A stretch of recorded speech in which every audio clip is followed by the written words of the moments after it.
कीर्ति sir के बारे में मैं आपको कुछ चंद लाइंस में इनका इंट्रोडक्शन देना चाहूंगी। He is an Indian educationist, entrepreneur and founder of दृष्टि IAS, an institute that provides coaching for civil service aspirants in India. मैं चाहती हूँ सर कि आप हमारी ऑडियंस को एड्रेस करें with few words.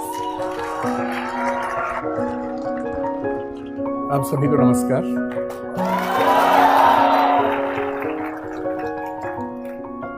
सबसे पहले मैं श्री राम कॉलेज को बहुत धन्यवाद देना चाहूँगा कि आपने मुझे इस लायक समझा कि मैं यहाँ पर आऊँ और आप सबसे बात करूँ।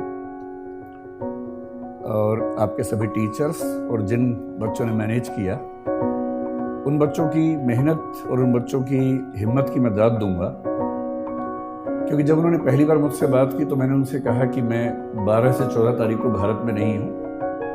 मैं मिशिगन यूनिवर्सिटी और येल यूनिवर्सिटी के बुलावे पर अमेरिका गया हुआ था कुछ दिनों के लिए, और मुझे 15th की रात को यहाँ आना था।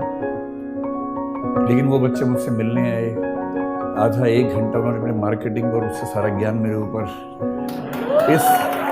इस तरह से प्रयोग किया कि मुझे अंत में हार के कहना पड़ा कि ठीक है, मैं टिकट कैंसिल करवाता हूँ, जल्दी वापस आता हूँ और आपके सेशन में ज़रूर आऊँगा। तो जब उन बच्चों से मेरी बात हुई कि वो मुझसे क्या सुनना चाहते हैं, तो उनका भाव था कि बस आप आ जाइए।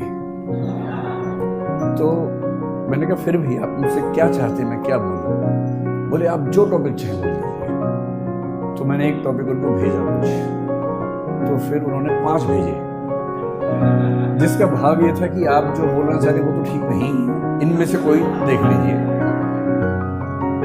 वो बड़े अच्छे टॉपिक्स थे और 5 टॉपिक्स बड़े अच्छे थे, जिसमें से एक था पर्पस ड्रिवन एंटरप्रेन्योरशिप, एक था role of ethics in business, एक था role of philosophy in business, एक था stoicism, the importance of stoicism in business. ऐसे करते करते कुछ चीज़ें बताई और बताया कि क्योंकि ये बिजनेस कॉन्क्लेव है तो हम ये ज़रूर चाहेंगे कि थोड़ा सा पर्सपेक्टिव इकोनॉमिक्स पर, बिजनेस पर, इन चीज़ों पर आपका रहे।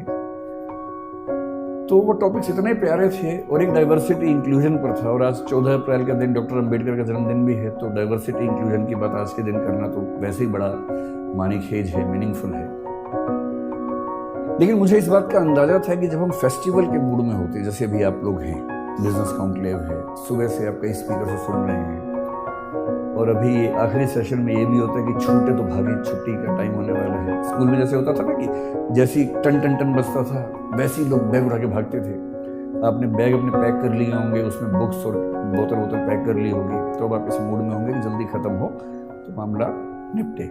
आप लोग Shri Ram college of commerce में पढ़ते हैं, तो मेरे ख्याल से आपके सामने, क्योंकि देश का सबसे अच्छा कॉलेज कॉमर्स का माना ही जाता है, और माना ही किया जाता है ही, ऐसे थोड़ा ना माना जाता होगा।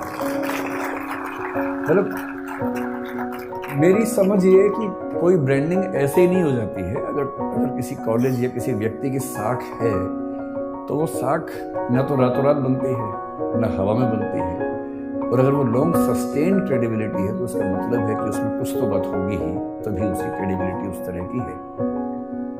तो मैं जब देखता हूँ आजकल के बच्चों को, नई पीढ़ी को, और मैं उनके जब डायलेमास को समझने की कोशिश करता हूँ, तो मैंने पाया कि उनके सामने सबसे बड़ा डायलेमा ये होता है, स्पेशली उनके दिमाग में जो कॉमर्स या मैनेजमेंट की दुनिया से है, जैसे कि आप हैं, कि हम बड़े होने के बाद क्या करें, नौकरी करें में फिर बहुत सारे ऑप्शंस, प्राइवेट सेक्टर में जाएं, किसी स्टार्टअप में नौकरी कर लें, सिविल सर्विसेज में जाएं, कोई और नौकरी कर लें, एकेडमिक्स में चले जाएं। एक तो ये सवाल, और दूसरा ये सवाल कि क्या हम अपना स्टार्टअप शुरू करें, कुछ अपना उद्यम शुरू करें। और मैं देख रहा हूँ कि आजकल की पीढ़ी को एक शब्द बड़ा अच्छा लग गया, स्टार्टअप। हमारी पीढ़ी ने भी स्टार्टअप किए। मुझे 2 साल पहले ही पता लगा कि जो मैं कर रहा हूँ कई साल से वो स्टार्टअप ही होता है, वरना मैं 2 साल वरना तो मैं 3-4 साल से बड़ा परेशान था कि पूरा देश स्टार्टअप कर रहा है और हमने कभी किया ही नहीं। तो मुझे एक बार गूगल पे जाके सर्च करना पड़ा कि स्टार्टअप क्या होता है, व्हाट इज स्टार्टअप। तो पता लगा स्टार्टअप का मतलब अपना काम करना, इतना ही होता है। तो फिर मैं समझ गया कि अच्छा। तो मैंने 1-2 पढ़े लिखे लोगों से पूछा, तो जो मैं करता हूँ क्या वो स्टार्टअप हो सकता है? बोले हाँ, वो स्टार्टअप है, आपका सक्सेसफुल स्टार्टअप है। तो मुझे बड़ी खुशी हुई कि मैंने ये काम कर लिया। वरना दुविधा रहती कि सारी दुनिया कुछ कर रही है और हमारे वर्तमान सरकार उस पर इतना जोर दे रही है और हमने किया ही नहीं वो काम। आप लोग संयोग से हमारे पूरे भारतीय इतिहास के उस दौर में हैं। मैं इस पे आता हूं 2 मिनट के बाद, इस वाक्य को पूरा करूंगा। उससे पहले एक संकेत करता हूं। हर देश में जो इकोसिस्टम है उसमें सपने अलग अलग होते हैं, और ये आपके सपने दरअसल आपके सपने होते नहीं है। आपके सपने आपके समाज के सपने होते हैं जो उसने आपके मन में बैठा दिए। ऐसा संयोग नहीं है कि हमारे पास जो बच्चे आते हैं उनमें से बिहार, उत्तर प्रदेश, राजस्थान के बच्चे आमतौर पर सिविल सेवक बनने के मूड से ही आते हैं। और यदि मैं उनसे कहूं कि कभी अपना स्टार्टअप सोच के देखो, तो उनके चेहरे पर ऐसा भाव आता है कि मैं क्या सोच रहा था और आप मुझे किस लायक समझ रहे हैं। क्योंकि उनको जो वैल्यू सिस्टम है जो सोसाइटी ने दिया है वो सिविल सर्वेंट बनने का ही है। उनके लिए उससे बड़ा कोई सपना है नहीं। लेकिन जब मैं गुजरात के लोगों से मिलता हूँ, विशेष रूप से मारवाड़ी या सिख समुदाय के लोगों से मिलता हूँ, तो उनसे नौकरी की बात कर रहा हूँ, हंसने लगते हैं कि नौकरी क्यों करेंगे, धंधो करेंगे, धंधो अपना काम करेंगे, अपना ही उद्यम करेंगे। सारा खेल वैल्यू सिस्टम में है। हम उस समाज के लोग हैं जहां ज्यादा पैसा कमाने का सम्मान ज्यादा नहीं है। आप कितना ही पैसा कमा लें, लोग आपको सम्मान देंगे नहीं जब तक आप उससे बड़ा कुछ नहीं कर लेंगे। लेकिन कई देश ऐसे हैं, कई समाज ऐसे हैं जहां पर धनी होना, सफल उद्यमी होना अपने आप में एक सक्सेस की निशानी है। मैं एक एग्जांपल देके बात करता हूँ। मुझे एग्जांपल देने की बहुत बीमारी है, उसी से बात समझाना आसान भी लगता है मुझे। मैं अभी करीब 12-13 दिन अमेरिका में रहा। मैं 5 विश्वविद्यालयों में गया सिर्फ उनका सिस्टम समझने के लिए। उनमें से 2 में मुझे निमंत्रण था, 3 में मैं बिना बुलाए पहुंच गया कि मैं देखना चाहता हूँ कि कैसे आप लोग काम करते हैं। तो वहाँ के कुछ स्टूडेंट्स, कुछ प्रोफेसर से परिचय था, तो उनके साथ मैंने पूरा विश्वविद्यालय देखा, समझा, कुछ बच्चों से मिला, उनके सपने पूछे, उनके पढ़ने का तरीका पूछा, प्रोफेसर से पढ़ाने का तरीका पूछा। पर्पस ये था कि कल को अगर मैं कोई विश्वविद्यालय शुरू करूं, जो कि मेरा एक सपना है, तो मेरे पास एक टेम्पलेट हो या कई टेम्पलेट्स हों कि एक अच्छा विश्वविद्यालय कैसा होता है और बच्चों की पूरी ग्रूमिंग का तरीका क्या होना चाहिए। तो उन्होंने सब मुझे बताया। मैंने वहाँ जो बिजनेस पढ़ रहे थे, 1-2 बच्चे जिन्होंने बिजनेस स्टडीज पढ़ा हुआ था मास्टर्स लेवल पर या ग्रेजुएशन लेवल पर, और मैं अच्छे यूनिवर्सिटी की बात कर रहा हूँ, मैं यूटी ऑस्टिन की बात कर रहा हूँ, मैं मिशिगन यूनिवर्सिटी के रॉस स्कूल की बात कर रहा हूँ, मैं कोलंबिया यूनिवर्सिटी की बात कर रहा हूँ, इनकी बात कर रहा हूँ जहाँ पर पढ़ना किसी के लिए बहुत बड़ा सपना हो सकता है। वहाँ जिन लोगों ने बिजनेस स्टडीज की पढ़ाई की, उनसे मैं खूब बातें की, 1-2 घंटे बात की, और अंत में एक कठोर सवाल पूछा। मैंने कहा 2 बातें बताना सीधे सीधे। एक तो ये कि यहाँ से पढ़ने के बाद क्या पैकेज मिलेगा तुम्हें। वो थोड़ा चौंक जाते थे कि कितना सीधा सवाल पूछ लिया। मैंने कहा इसीलिए पूछ रहा हूँ कि मुझे पता तो हो कि यहाँ आप आए तो उसका फायदा है कि नहीं है। तो उनमें से कुछ ने, मैं स्पेसिफिक नहीं होऊंगा क्योंकि उनकी प्राइवेसी का मामला भी है, 1-2 लोग जो मास्टर्स में काफ़ी अच्छे लेवल पर थे, पूरी स्कॉलरशिप पर गए हुए थे, उन्होंने बताया कि सर हमने जो यहाँ खर्च किया है, मतलब जो बिना फेलोशिप वाले लोग खर्च करते हैं, वो करीब भारतीय करेंसी में 1.5 से 2 करोड़ रुपए के बीच का खर्चा हो जाता है 2 साल की पढ़ाई करने का। स्कॉलरशिप है तो अलग बात है, नहीं तो इतना खर्चा हो जाता है।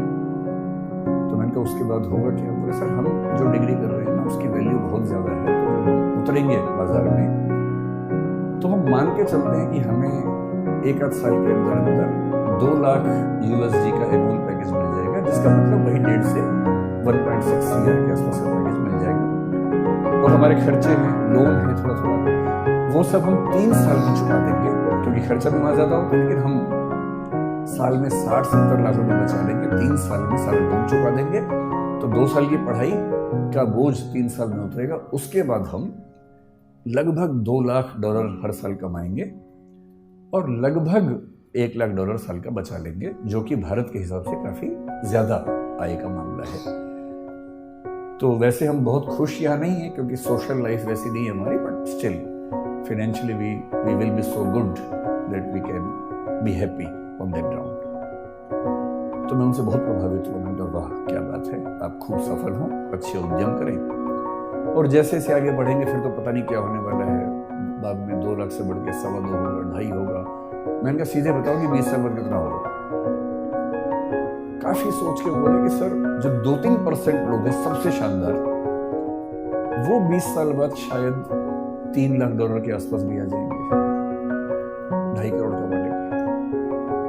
मैं बड़ा खुश हुआ। मैंने कहा चलो भारत का हर बच्चा वहां जाके करोड़पति हो जाए, इससे बड़ी खुशी की क्या बात है। सारा वहाँ खर्च थोड़ा करेगा, यहाँ भी तो भेजेगा वापस करके। तो रेमिटेंसेस हमारे पास आएंगी तो हम इस बात से खुश हो सकते हैं।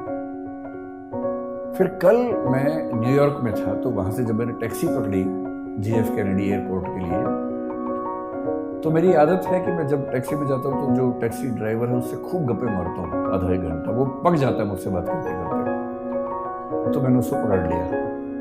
ये जो बच्चा था, अच्छा अमेरिका में टैक्सी चलाने वाला आपको अमेरिकन तो आमतौर पर नहीं मिलेगा, 10 में से 1 मिलेगा, बाकी 9 विदेशों के लोग मिलेंगे जो ग्रीन कार्ड पे हैं या वर्क वीज़ा पे हैं और अपनी रोजी रोटी वहाँ कमा रहे हैं। लेबनान के मिलेंगे, कुवैत के मिलेंगे, और जो मुझे कल मिला काजिकिस्तान का मिला, हाँ काजिकिस्तान का मिला, ताजिकिस्तान का सॉरी मिला। प्यारा सा बच्चा था। मैंने उससे उसका नाम पूछा, अच्छा सा नाम था, वो मुझे याद नहीं क्योंकि नाम कुछ अलग किस्म का था। अगर आपको बहुत शौक है तो मैंने नाम नोट कर लिया, मैं नोट कर लेता हूँ फटाक से, ताकि मैं बाद में केस स्टडी की तरह उसे कहीं कोट कर सकूं, क्योंकि मेरा काम ही ये है कोट करना जगह जगह जाके। तो मैंने देखिए, मैंने एक नोट बना रखा है, टेकअवेज ऑफ USA ट्रिप 2023। उसमें जो आखिरी स्टडी है वो है टैक्सी टू JFK एयरपोर्ट। उसका नाम था गाई राटी, 23 साल का बच्चा था, ताजिकिस्तान से। मैंने उसको इंग्लिश नहीं आती थी, ताजिक भाषा आती थी जो मुझे नहीं आती थी, उसे हिंदी में नहीं आती थी। अच्छा, ऐसे में क्या होता है कि इशारों की भाषा में काम चलता है फिर थोड़ी देर के बाद तो। और इशारों की भाषा यूनिवर्सल है, और अंग्रेजी इतनी उसको आ गई थी कि सेंटेंस का स्ट्रक्चर नहीं आता था ना, बाकी तो आता ही था, आई गो ताजिकिस्तान ईयर, तो इतना बात समझ में आ गया था कि साल में 1 बार जाता है। तो इस तरह से सिंटेक्स के बिना जो भाषा काम करती है उस भाषा में काम चल रहा था। तो मैंने पहले उससे पूछा व्हाट्स योर नेम, उसने घूर के देखा, मैंने कहा नेम, वो समझ गया नेम पूछ रहा है, तो उसने बताया गाई राटी। फिर मैंने कहा एज, तो उसने कहा 23 ईयर्स। भारत में फूफा लोग इतना करने के बाद तो रिश्ता तय कर लेते हैं, तो उसके चेहरे पर भी ये भाव था कि क्या ये रिश्ता तय करने वाला है। तो मैंने उससे कहा नहीं मैं तो कुछ और पूछना चाह रहा हूँ। फिर मैंने कहा गाई राटी कब से हो अमेरिका में? उसने कहा 1 ईयर। तो मैंने कहा वीजा कैसे मिला? बोला ग्रीन कार्ड। तो मुझे ध्यान आया कि ग्रीन कार्ड के मामले में डाइवर्सिटी पॉलिसी काम करती है, हर देश से कुछ लोगों को मिलता है, तो उसमें उसको मिल गया होगा। तो मैंने बहुत सहानुभूति के भाव से पूछा, मैंने गाई राटी कितना कमा देते हो यार? मुझे लगा बोलेगा बहुत कम कमाता हूँ, इस भाव से थोड़ी सी टिप मिल जाए अंत में, और मैं उसको बहुत खुश होकर $10 की टिप दूंगा और एहसान कर दूंगा अंत में, मुझे भी खुशी हो जाएगी।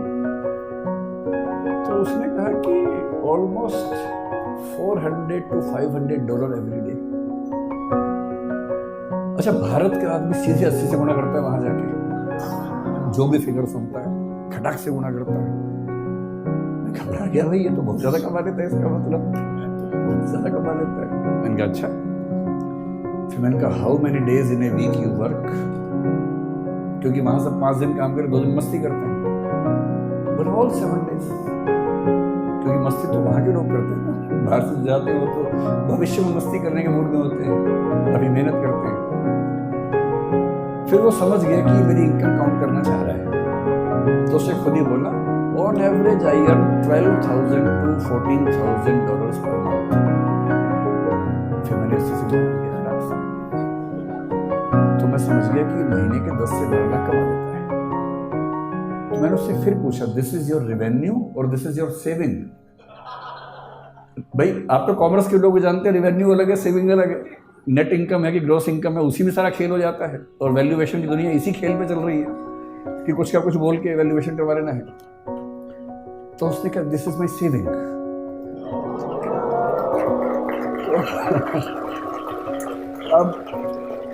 अब मुझे घबराहट होने लगी, क्योंकि वो 10 से 12 लाख महीने का कमा रहा था, और उसको 12 से गुणा करूंगा तो 1,20,00,000 से 1,40,00,000 हो जाएगा साल का, जो कि 2 साल की MBA करने के बाद 3 साल लोन चुकाने के बाद भी लगभग उतना हो रहा था। तो आप लोग बुरा मत मानिएगा, MBA वाले लोग है ना, आप लोग कॉमर्स की दुनिया में पढ़ रहे हैं, बुरा मत मानिएगा। मैं तो केवल ये बताना चाह रहा हूँ कि दुनिया के रुझान क्या है। तो मैंने बड़ा हौसला मन में रख के सोचा कि कहीं तो MBA वालों को ऊपर उठाऊं। तो मैंने कहा लेकिन तुम्हारी इनकम आगे बढ़ेगी नहीं इससे ज्यादा। You have a stable income, but if you had been in service you would have grown faster, you would have got increments every year. मतलब ये बात समझाने में 1 घंटा लग गया, तोड़ के सेंटेंस बोलने पड़ रहे थे। तो उसने कहा no, I am buying 2 more taxis. तो मैंने कहा भाई अभी सेल्फ ड्राइविंग कार की परमिशन तो मेरी नहीं है कि तुम 2 टैक्सी लेके चला दोगे बिना ड्राइवर के, ऐसे कैसे होगा, तुम कितनी चला लोगे?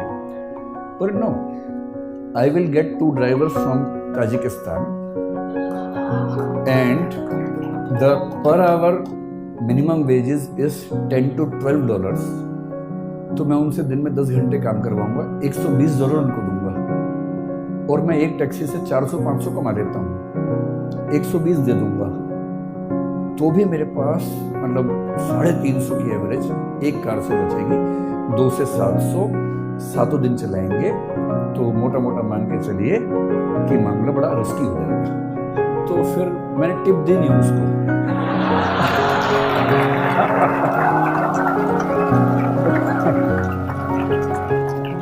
मुझे चिंता थी कि जब मैं उतरूंगा कहीं वो मुझे टिप ना दे दे थोड़ी सी कि भाई आपने इतना पूछा, थोड़ा आप चिंतित हो गए होंगे, अगर आपको टिप चाहिए हो तो आप ले सकते हैं। और मजे की बात क्या बोला, साथ में पढ़ाई भी करता है वो, इस सब के साथ साथ वो ऑनलाइन या हाइब्रिड करके कुछ पढ़ाई भी करता है साथ साथ। तो मुझे लगा कि श्रीराम कॉलेज ऑफ कॉमर्स के लिए सही केस स्टडी मिल गई मुझे, क्योंकि यहाँ बिजनेस कॉन्क्लेव में तो ऐसी बात करनी चाहिए। तो मैं अपनी बात को केवल 10 मिनट में सार इस एनेक्डोट के माध्यम से समझाना चाह रहा हूँ। आप लोग अभी युवा हैं, जिंदा हैं और सपने देखते हैं। जिंदा होने का मतलब वो नहीं होता है ना, जिंदा होने का मतलब होता है जो जिंदा हो तो फिर जिंदा नजर आना जरूरी है, ये मतलब होता है जिंदा। एक बहुत प्रसिद्ध शेर है, उसूलों पे जो आँच आए तो टकराना जरूरी है, जो जिंदा हो तो फिर जिंदा नजर आना जरूरी है। तो मैं इसलिए कह रहा हूँ कि आप लोग ऊर्जा से लबरेज युवा हैं और अभी आपकी सपने देखने की उम्र है। जिंदा तो बहुत लोग हैं, लेकिन कुछ लोग जिंदगी ढो रहे हैं, घिसट रहे हैं, और आप भरे हुए हैं ऊर्जा से। इस देश को नौकरी मांगने वालों से ज्यादा नौकरी देने वालों की जरूरत है, और हम अपने 5000 साल के इतिहास में पहली बार उस दौर में हैं जहां स्टार्टअप करने वालों को इज्जत मिल रही है, वरना यहाँ इज्जत नहीं होती है। अभी जो सरकारें हैं हमारे पास, सेंटर में भी कुछ स्टेट्स में भी, और किसी मामले में आप उनसे सहमत हों असहमत हों, समर्थन करें विरोध करें, इस मामले में तो आपको मानना पड़ेगा कि उन्होंने पहली बार स्टार्टअप करने को इज्जत वाला काम बना दिया।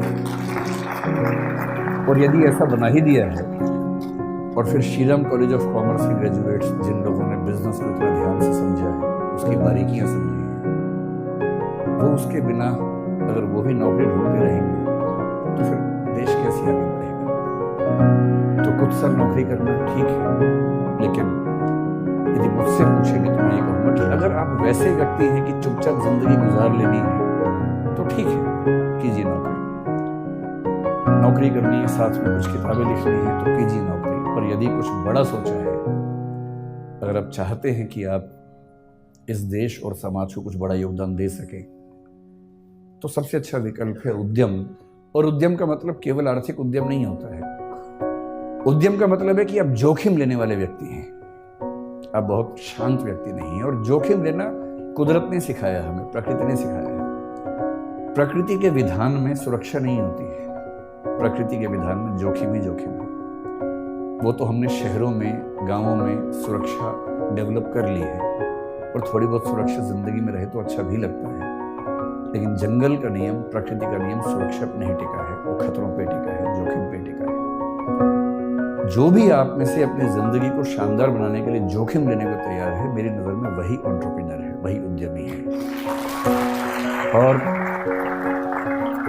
और जोखिम केवल पैसे के लिए नहीं होता है, होना भी नहीं चाहिए।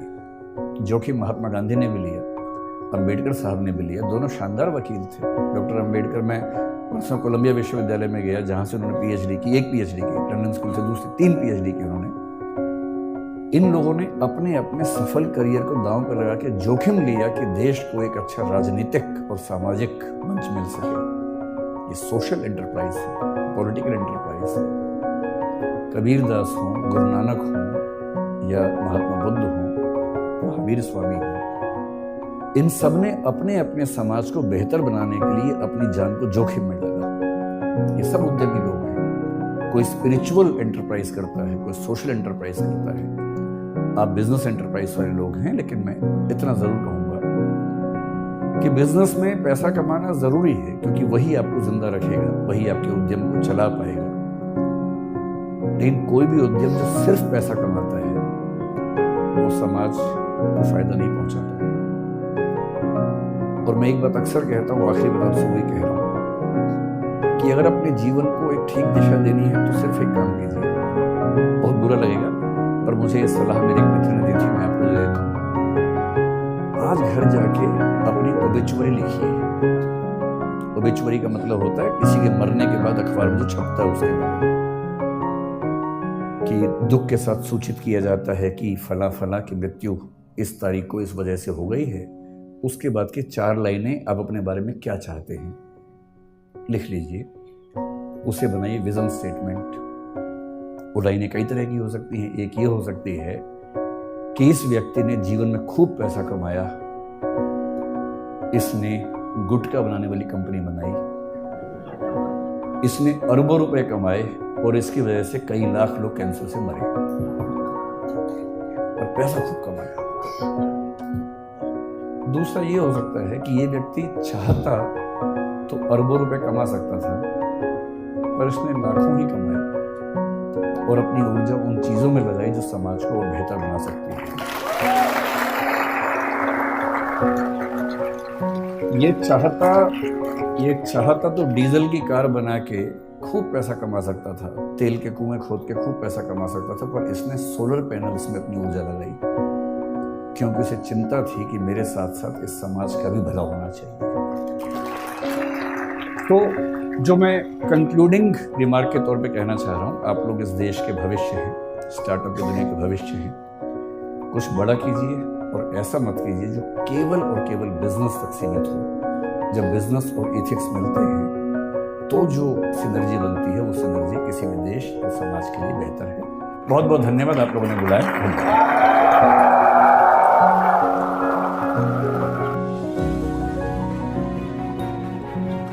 बहुत बहुत शुक्रिया सर हमारे साथ जुड़ने के लिए।